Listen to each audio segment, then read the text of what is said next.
Prince Harry is due back in the UK next week after confirming his attendance at an Invictus Games service at St Paul's Cathedral, but according to reports, a reunion with his father King Charles looks to be unlikely. King Charles is reportedly unlikely to have a major reunion with Prince Harry next week as his diary is said to be quite busy.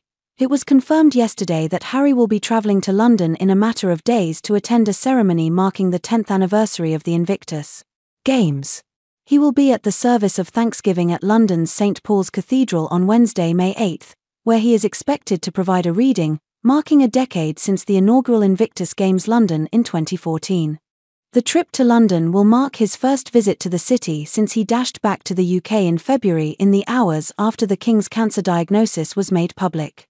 Harry spent just 45 minutes with his dad on a whirlwind trip that saw him spend just over 24 hours in his home country. The pair have had a rocky relationship of late, especially after Harry railed against his family in his controversial memoir Spare. After that latest trip, Harry told US Breakfast TV that he was lucky to spend time with his father and talked about how ill health could have a reunifying effect on families. However, according to The Telegraph, a potential meet-up between Harry and Charles next week seems unlikely as it coincides with the King making his return to public-facing duties and sources saying he is quite busy. On the day Harry is in London for the Invictus service, the publication says Charles has his weekly audience with the Prime Minister. He could also be expected to appear at the first of the annual Buckingham Palace garden parties too that day and other appointments in the diary for that day and the rest of the week. He is also not expected in any way to see his older brother Prince William or his sister-in-law the Princess of Wales, who is undergoing cancer treatment. The two brothers have been at loggerheads for many years, although Harry and Meghan did publicly send their best wishes to Kate when she announced her cancer news. It is unclear exactly when Harry will arrive and then leave the UK.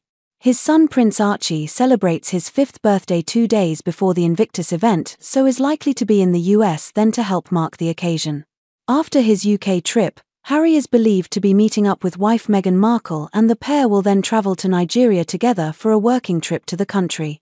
Meanwhile, Harry's trip to the UK will also be his first visit to his home country since suffering a bitter blow in his legal case surrounding his security arrangements in the UK.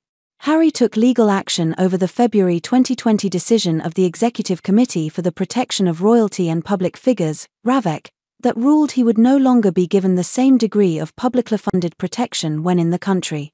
The court was told that Harry believes his children, Archie and Lilibet, cannot feel at home in the UK if it is not possible to keep them safe there. At a previous hearing of the case, in a written statement, Harry said, "It was with great sadness for both of us that my wife and I felt forced to step back from this role and leave the country in 2020. The UK is my home. The UK is central to the heritage of my children and a place I want them to feel at home, as much as where they live at the moment in the United States. That cannot happen if it's not possible to keep them safe when they are on UK soil. I cannot put my wife in danger like that and, given my experiences in life, I am reluctant to unnecessarily put myself in harm's way too." In a ruling issued in February, retired High Court Judge Sir Peter Lane rejected the Duke's case that he was singled out and treated less favourably by the decision and concluded RAVEC's approach was not irrational nor procedurally unfair. And in another blow this month, a judicial spokesperson said that Harry has lost his initial bid to appeal against the decision. However, the Duke is still able to ask the Court of Appeal directly for the green light to bring an appeal.